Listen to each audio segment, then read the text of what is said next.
Oh well, this is doing numbers, ain't it? Hello, ladies and gentlemen, it is I, my favorite Star Knight Valttering here. Welcome to the second part of what I supposed to be the potential series in this channel, the narration of the Loudcest comic, Rewrite the Stars. Now, as you might be thinking, no, I didn't post the first video by the time that I'm writing the script for this one. So, that skit you've just seen, forget about it. It is mostly thrown there just for the sense of humor. Although I won't deny that I would be very happy if I got such good results in one video. So if you possibly can and want to see this idiot with an astronaut helmet character speaking about the first chapter of this comic, go take a look at the previous video. It's not really that far in the timeline, like, this one is literally the second video on this channel, man. But anyways, I'm not here to say only that. In the previous part of Rewrite the Stars, I've noticed a thing that could be a possible problem. That is the fact that the first part is not really so exciting, if I can say that. What I mean by this is, the comic didn't really had much to make content about. And I have noticed like, halfway through the editing. The thing is, nothing really outrageous happens in the first part of the comic, except for the previous context that I gave about this comic, explaining that it's about incest and so on. Although, the second part has some more unhinged panels that I can definitely make more jokes and reactions to. Oh boy, it has some unhinged things on this.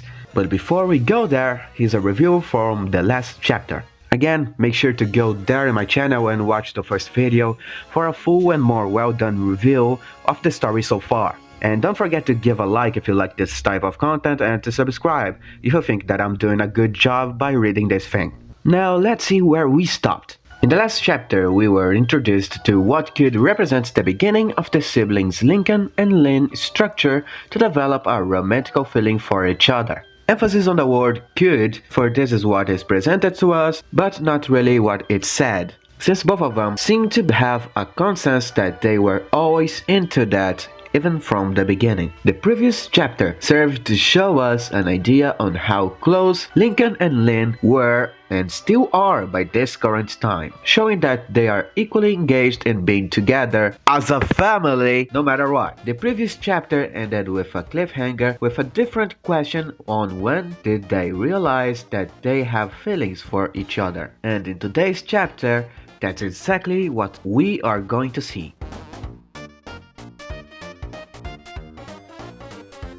The comic starts the same way as the previous chapter, narration and the night sky. Lincoln starts by saying that he will never forget when he discovered his feelings. Lynn completes describing that moment as magical and a little terrifying, to which Lincoln agrees, saying that it was hard to accept. Lynn then says that it was not only hard to accept, but also to realize it, saying that those feelings were always there, but she never really knew what they were. We then go through a montage of the next few years after the first comic, still with a narration that varies between the couple of siblings, talking about how they managed to stay very close even with their interests drifting apart. Going to the next page, Lynn ends the narration bit by saying that it took one incident for her to realize that she felt a little bit more about Lincoln. But she remembers it perfectly. We then cut to 2016 with Lynn doing some kick-ups when the nerd emoji sister comes along saying a lot of nerdy terms. To keep it simple, she's saying that she has something to tell Lynn. Lynn says that she can't do it right now, for she's trying to beat her own record. The nerdy sister then says that she needs to say something regarding Lincoln. That catches Lynn's attention. I wonder why. And she asks what about him. The little nerdy sister then says that he appears to have some bullies at school, to which Lynn seems to take it well, judging by her face in this panel. If we take a closer look on what is being depicted on the background, we can see some kind of story of Lynn also being bullied in the past. For the record, I don't know if this is canon or not, but the fact that it is here, it's freaking funny for me. It remembers me of those sad fan arts of the Loud House. We officially have the two most strange sides of the same fandom here, ladies and gentlemen. A round of applause. Lynn gets visibly upset and demands a sister meeting right away. We then got a bit of narration of Lynn saying that she wasn't gonna let any punk do to her quote-unquote baby brother the same thing they did to her. We then get a scene where Lynn is busting the door open to confront Lincoln about his current situation. But from there, we get to a scene continuing the narration telling that when they figured that his bully was a girl, they got excited, for they have talked about him getting a girlfriend in their previous sister meetings. And Lynn says that she was as happy as everyone else, or that's what she thought at first, because the moment she saw Lincoln walking outside towards the girl, she felt sad.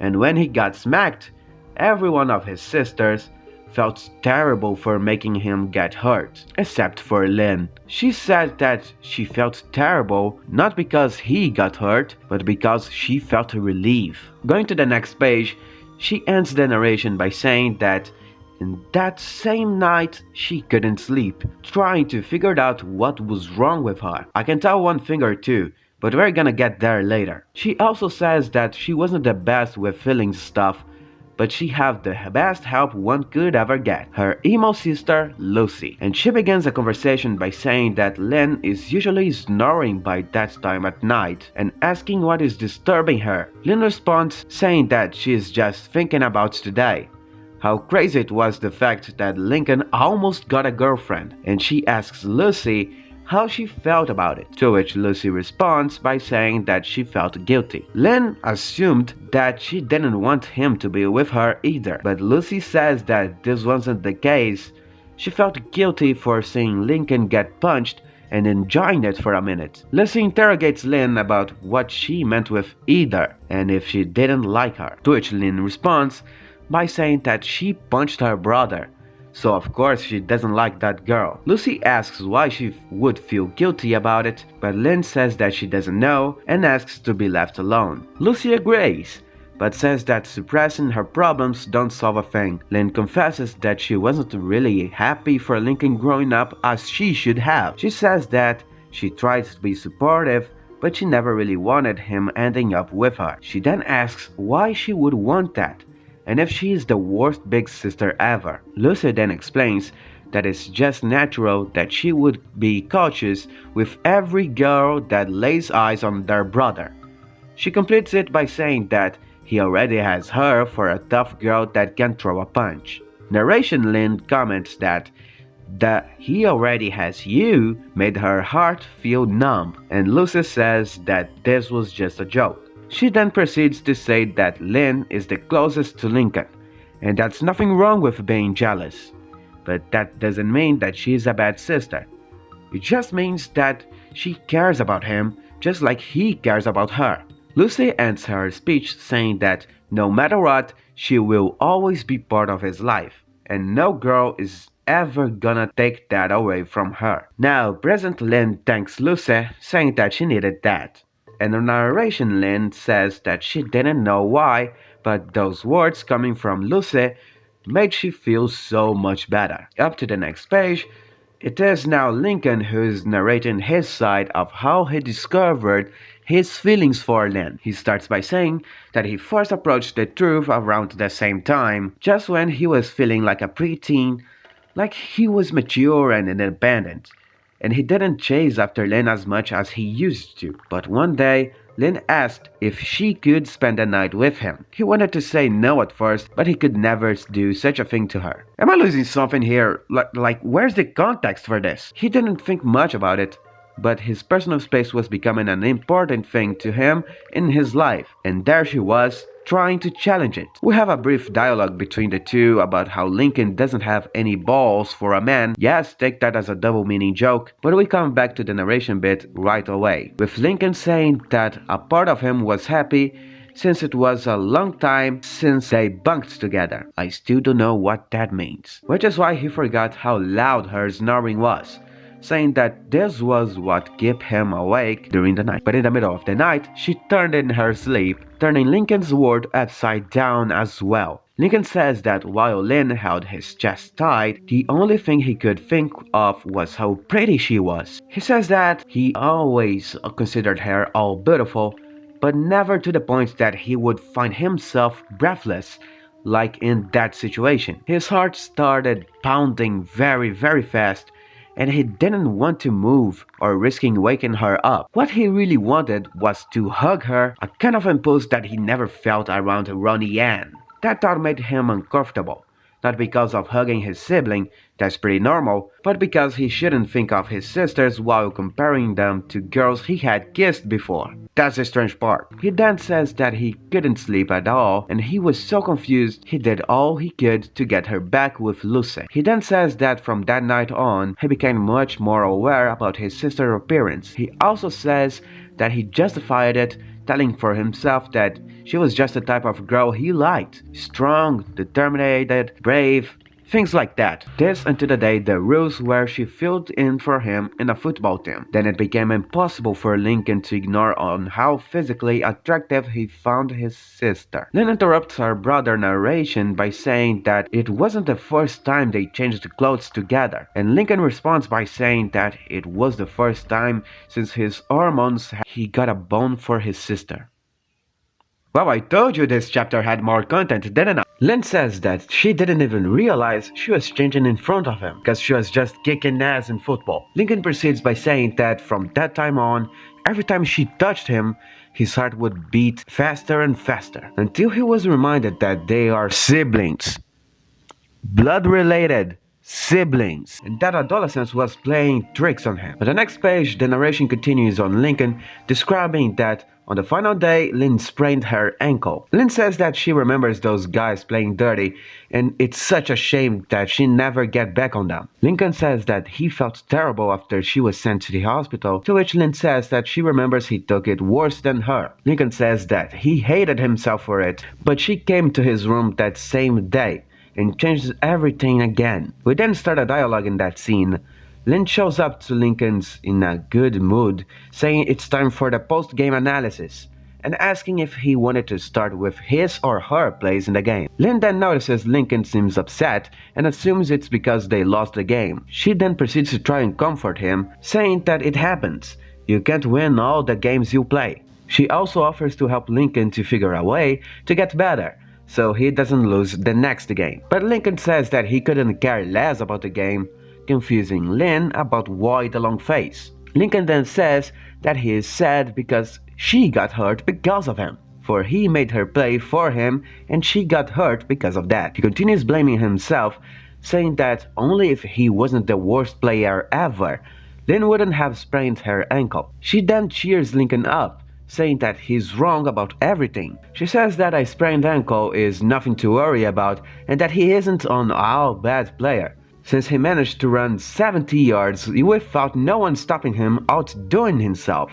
She tells that sports are all about self-improvement, beating yourself from yesterday and getting better, and Lincoln did that just well. She ends this saying that he shouldn't beat himself over what happened, and that she is proud of her little bro. We then get yet another narration coming from Lincoln, saying that she always did that. She always did her best to make sure he was doing fine, even when she was the one hurt. He continues his monologue saying that he remembers thinking she is caring, attentive when it matters worse, and that's what he wanted from a girl.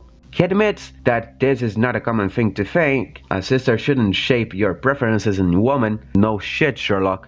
But he knew it was true, and he didn't care how strange that sounded. He then says that at the time he still thought about her as his sister, but his feelings would be challenged in the following months. The next page is a collection of happenings of sad past months, Lincoln saying that he felt more than distressed when Lynn pretended to have a boyfriend, Lynn saying that she felt the same about that Santiago girl, and also about a new classmate that Lynn wanted to know about her and why he got so anxious to impress her. Lincoln says that he just wanted her attention, which is why he asked her to do parkour with him. He wanted to look cooler for her and show that he could keep up with what she liked. And he also says that he should have realized that this need for attention was bigger than just admiration for an older sister. Lynn also says that she was desperate for his attention, saying that the day Margot eclipsed her at soccer was already a terrible day, but seeing Lincoln get impressed by her was the reason why she lost it. I swear I might be losing something here, like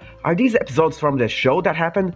I never watched it and I don't really plan to do just because of this comic. They again come to the conclusion that they have felt this way for each other, but it was hard to know what were those feelings. The next page seemed to be another resume of an episode of the actual show starring both siblings. It talks about the day Lynn showed around middle school for Lincoln, how it showed him how much of a caring sister and a guardian angel she is. How Lynn's heart got warmed by Lincoln being disposed to fight to protect her. And she also says that there was one day where everything went just clear for her. Lincoln got a guess, asking if it was the jellyfish game day. Lynn confirms it and asks him how does he know. Lincoln then says that it was the same day for him as well. Lynn then proceeds to say that she was thrilled for the game and the fact that he volunteered made her even more happier, describing it as a dream coming true. Lincoln responds by saying that he didn't really volunteer and he didn't felt like going at first, but seeing her so happy made it all worth it. He could even stand her crazy lucky rituals. Lynn then says that one of them,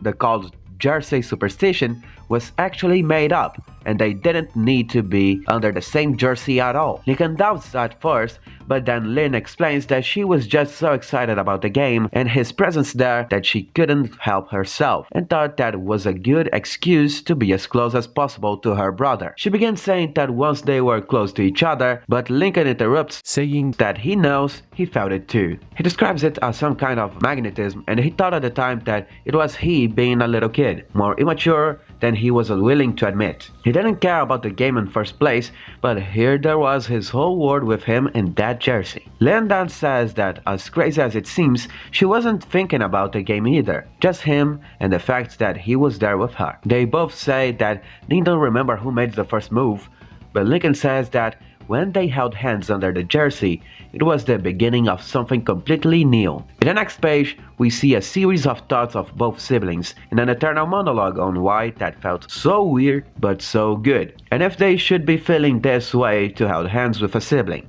They also think on how they are happy to be with each other on that moment, regardless having this voice deep inside them saying that this is bad, although I think they should listen to said voice. We then cut to later in the same night and Lynn is leaving the bathroom and saying hi to Lincoln. She just wanted to say thanks and that she had a great time, to which Lincoln says that it's okay. He knows how much it meant for her. But the conversation between them is cut short by their sisters. One of them, who I believe is called Luna, begins by saying that they should get a room. We then get to two other sisters. One of them is saying that they were the game too, but didn't get the sparkly eyes. And the nerd is there as well, and translating what she says to simpler terms, she is saying that Lynn loves Lincoln more than the others. We then get a glimpse at the twins. One of them is saying that it's not a surprise that they like each other and that they should get married already. One of them asks if they can do that, but the previous one said that no, according to mom. Okay, first off, what the hell is this? Who in their right mind says this to your sibling, especially when they're talking with your other sibling? Lynn gets pissed by these comments, rightfully so, and Lincoln tries to escape the situation by saying that he would do the same to all of them, to which they all agree. The next page is yet another sequence of Lincoln and Lynn thoughts. Lincoln is thinking to himself on why is he so bothered by his sisters messing with him earlier. He's thinking that he loves everyone equally, although Lynn is a different kind of love, but not really like that.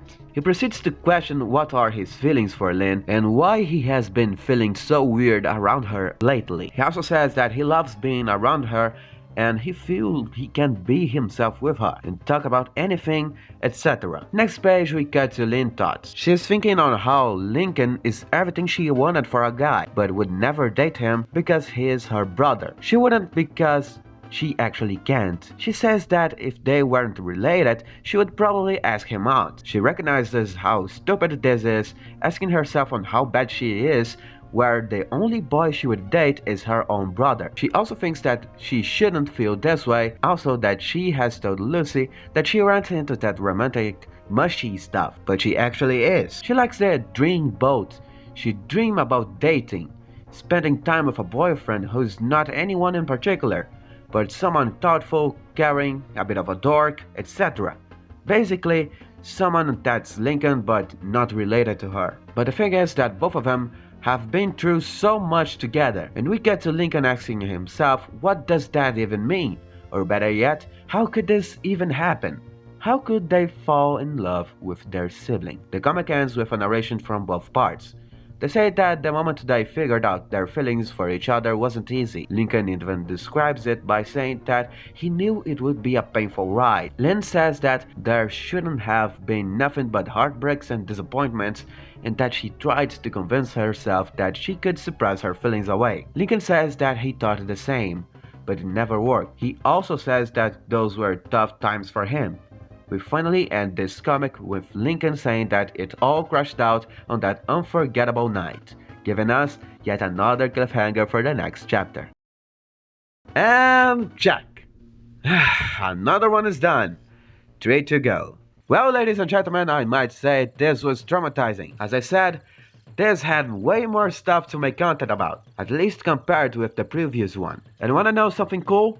I give a check on the next ones, and apparently its tendency is to get worse. Or better, it depends on how you see this piece of media. This had some more lore in it, some character development, and as well some reasonable explanation for this godforsaken shit. And I'm not gonna lie here guys, I'm kinda invested. Now hear me out on this one. This is a case of morbid curiosity. I really wanna know on how far this goes.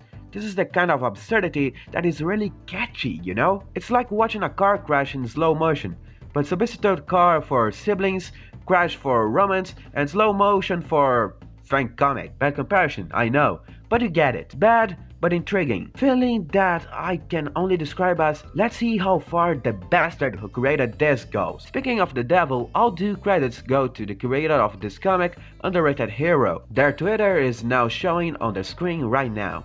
They post regular updates on the comic production of the chapters on there, so make sure to go follow if you want to see how is the production of chapter 6. Yes, chapter 6 is already on production, and I'm here talking about the second one. Bite me. Anyways, as soon as I finish this video, I'll probably start on the production for the next one, just as I made with this video. But until there, I have things to do. Again, if you like this video, make sure to leave a like. If you think I'm doing a good job by reading this and want to see more, please subscribe. And if you have something to say, feel free to leave a comment. For now, I must go. I need to expect some strange activity in a black hole.